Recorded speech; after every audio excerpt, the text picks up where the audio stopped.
अगवा निगाह जावेद अख्तर को उनके फ़न की वजह से एहतराम की नज़र से देखा जाता है, लेकिन गुज़िश्ता रोज़ लाहौर में फेस्टिवल के मौके पर उन्होंने जिन ख्यालात का इजहार किया है इनसे वाज़े हो गया है कि वो कितने मुतासिब और कितने जानिबदाराना सोच के मालिक हैं। लोग सोशल मीडिया के मुख्तलिफ ज़राए पर ये सवाल उठा रहे हैं कि एक अदबी फेस्टिवल में मुंबई हमले का जिक्र क्यों ज़रूरी था। जावेद अख्तर इससे पहले भी मुतनाज़िब बयानात की वजह से मशहूर हैं, लेकिन इस बार तो उन्होंने हद ही कर दी है। जावेद साहब, ये पाकिस्तान ही था कि आप निकल गए, वरना भारत मुखालिफ बयान कोई भारत में बैठकर देता तो बचकर ना निकलता। इस पर बात करने के लिए हमने आज प्रोग्राम में दावत दी है मारूफ अदाकार फैसल कुरैशी साहब और शान शाहिद साहब को। Sir, welcome to the show both of you. Oriya साहब, आप प्लीज़ कंटिन्यू। मैं ज़्यादा बात नहीं करना चाहता। इससे इनकी अपनी बेगम साहब हैं शबाना आज़मी, उनको बॉम्बे में घर नहीं मिला था इसलिए कि वो मुसलमान थे। 2008 में मुसलमान 2008 में घर नहीं मिला था और बड़ी चीखती थी कि मैं मुसलमान और मुझे घर नहीं दिया जाता। ये बात आपकी क्या नुसरत फतेह अली खान जो शो करता है क्या इस तरह की इसने किए यहाँ वहां कर सकता था? कोई अलाउ करता था? हालांकि जितने हमारे दुख हैं किसी और के दुख नहीं। हमारे पास तो कुलभूषण जो है वो जिंदा मौजूद है जहां पड़ा हुआ है। बहरहाल चांद साहब अस्सलाम वालेकुम जी।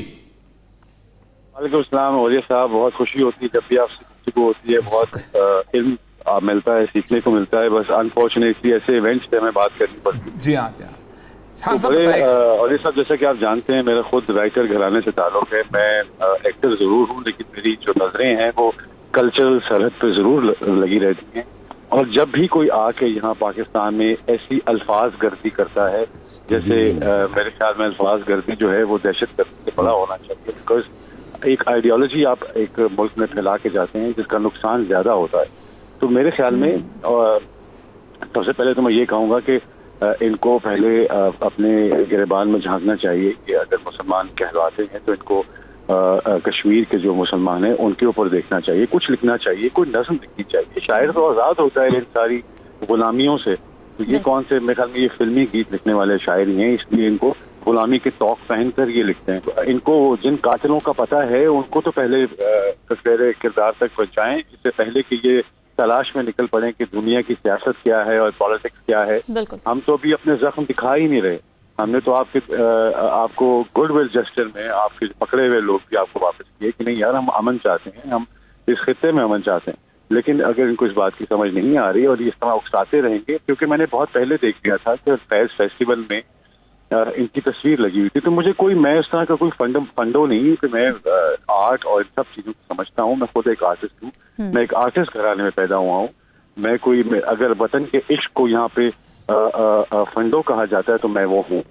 मैं इस वतन के इश्क में गिरफ्तार हूँ और मेरे लिए मेरी शनाख्ती कार्ड पे वल्दियत का नाम नीचे लिखा हुआ है, ऊपर इस्लामी जमहूरिया पाकिस्तान। बिल्कुल ऐसे। तो मैं सबसे पहले ये कहना चाहूंगा कि मुझे बड़ा दुख हुआ कि इनको वीजा किसने, सबसे पहली बात तो मैं ये पूछना चाहूंगा कि इनको वीजा किस बेसिस पे दिया गया? क्या कोई एनओसी साथ दिया गया? कि आप कोई सियासी बात नहीं करेंगे, आप अपनी नज़में पढ़ें, हम आपके साथ हैं, आपकी सुनते हैं। दुख मैं इस तरफ, क्योंकि मेरे कुछ यहाँ के जो लोग हैं, जो फनकार हैं, मुझे उन पर भी बहुत दुख है, लेकिन मैं फिर भी उनको माफ करता हूँ इसलिए क्योंकि वो पाकिस्तानी हैं। बिल्कुल ठीक है। अच्छा, फैसल कुरैशी साहब भी हमारे साथ इस वक्त मौजूद हैं। फैसल साहब, कहा जाता है कि आर्टिस्ट अमन का पैगंबर होता है, मोहब्बतें फैलाता है, लेकिन यहाँ तो जावेद अख्तर ने दोनों ममालिक के कशीदा मामलात को सुलझाने के बजाय जल्दी पर तेल डालने की कोशिश की है। तो ये कैसा तरीका है दूरियां खत्म करने का? असल में मसला, सबसे पहले तो अस्सलाम वालेकुम। आपको याद होगा औरिया साहब कायदे आजम ने कहा था कि वो तमाम मुसलमान जो हिंदुस्तान में रहेंगे उन्हें बार बार अपनी वफादारी साबित करनी पड़ेगी उस मुल्क में रहने के लिए जी। मसले मसाइल इन बेचारों के साथ यही है। मैंने भी जब कल रात को ये देखा, सुबह उठ के वीडियो बनाई और मैंने भी इंस्टा पे लगाया, मेरी भी जावेद साहब से यही सवालात थे। उन्होंने जो बात की मुंबई हमले की, उसके बाद वहां पे तो आपको पता है, मैं तो ये बार बार बात बताता हूँ, कबूतर भी चला जाए तो उनको जासूस लगता है। तो क्या कह सकते हैं। फिर उसके बाद जब इन्होंने ये सर्जिकल स्ट्राइक की बात की जिसमें अभिनंदन पकड़े गए थे, तो इन्होंने अभिनंदन के उसको एनकाउंटर करने के लिए उन्होंने एक तस्वीर वहां पे लगाई और वो तस्वीर हमारे फाइटर पायलट हैं शहबाज, उनकी थी कि जी इनको मारा गया है। जी। इत्तेफाक ये हुआ 3 महीने बाद मेरी शहबाज साहब से मुलाकात हो गई एक बेस पे, अच्छा। और मैं उनको देखता रहा। मैंने कहा यार आपको तो शहीद कर दिया गया था। तो कहते हाँ मैं यहाँ भूत बन के फिरता हूँ। तो फिर मैंने उनकी तस्वीर खींची और मैंने ट्विटर पे लगाई, और इनके जो कोई बहुत बड़े एंकर हैं गोस्ट पायलट बन गए वो, यानी। हाँ।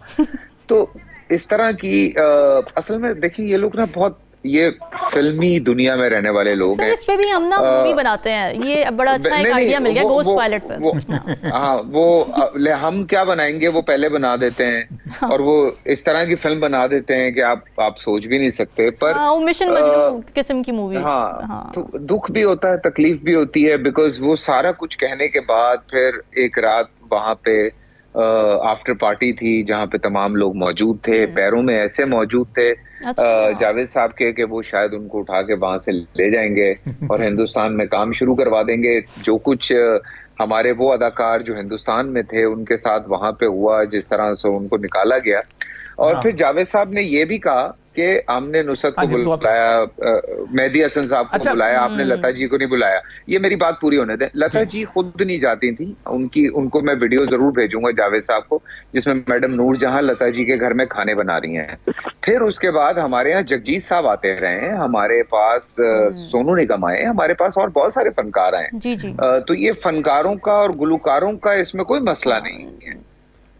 They really want to perform। अच्छा, असल सवाल फैसल साहब और शान दोनों के साथ यह है कि फैज अमन मेला में बहुत सारे लोग बैठे हुए थे, बड़े उनकी इज्जत है, फैज साहब की वजह से हम तो इज्जत करते हैं।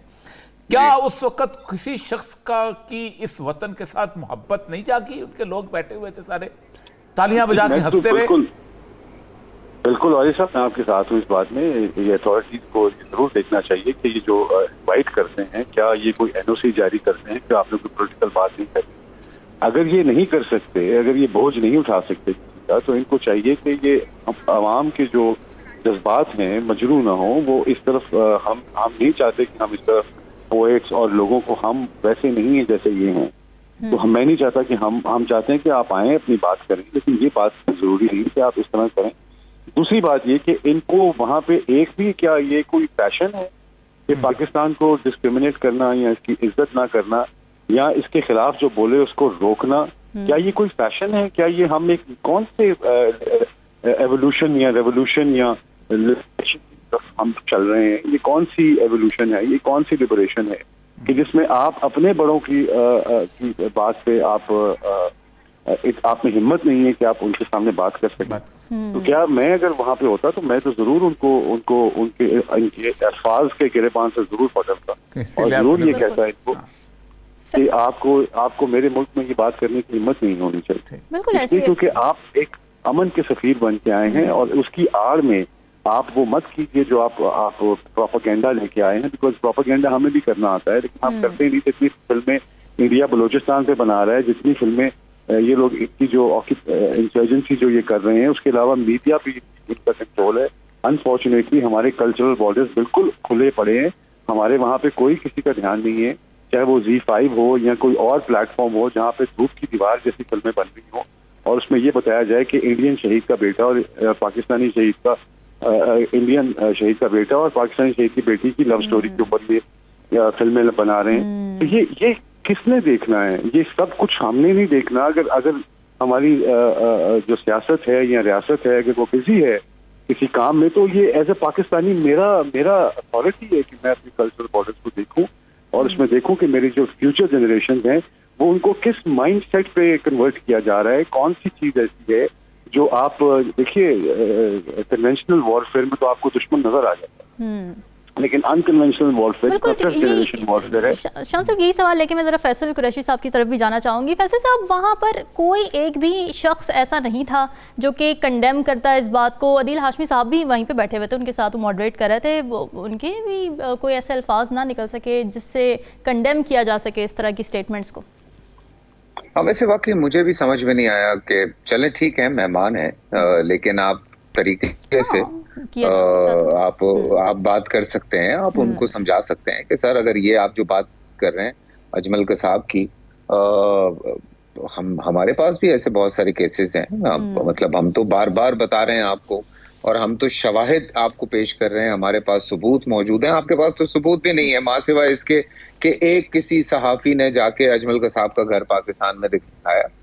तो मैं उस डिटेल में नहीं जाना चाह रहा, पर कंडेम करना चाहिए वहां पे जो लोग बैठे हुए थे, वो उल्टा सीटियां बजा रहे हैं। अभी जावेद साहब का हिंदुस्तानी चैनल पे बयान आया, वो कह रहे हैं लोग तो वहां तालियां बजा रहे थे, पीपल वर प्रेजिंग मी।